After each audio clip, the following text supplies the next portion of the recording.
In my previous devotion, we looked at two reasons that prayer will miss the mark in connecting with the Father. The first was an obvious one, it's prayerlessness. And the second is one that we frequently allow to sneak in when we pray in a public setting. It is to pray for show, that is, to impress others with our flowery words or our great theology.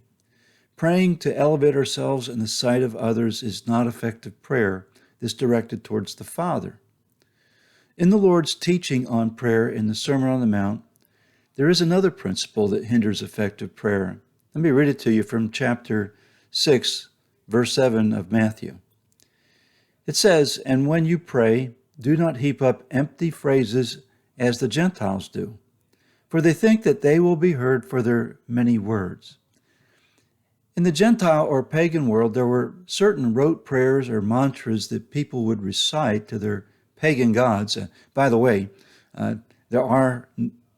they were not any gods at all. Pagan gods are not gods, but they would pray to no gods with empty words anyway. So their prayers were just totally empty.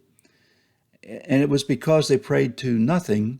And even if they had prayed to a real entity, their prayers had no real substance. And so Christian prayer should not copy those kinds of prayers. In the verse, the word translated as empty phrases is a Greek word which means to stammer, to repeat the same things over and over, to use many idle words, or to babble. The New Bible Commentary suggests that this word is what we mean when we say someone's speech is gibberish. We would consider anyone who speaks repetitive or nonsensical gibberish to be a person as incoherent at best or unstable. We would not speak to people on this earth in such a way unless we were drunk or out of our minds. So prayer is the believer's heartfelt communication with the Father. Jesus indicated that it must be characterized by meaningful and intelligent conversation with the Father. Thus, when we pray, we are to speak from our hearts to God.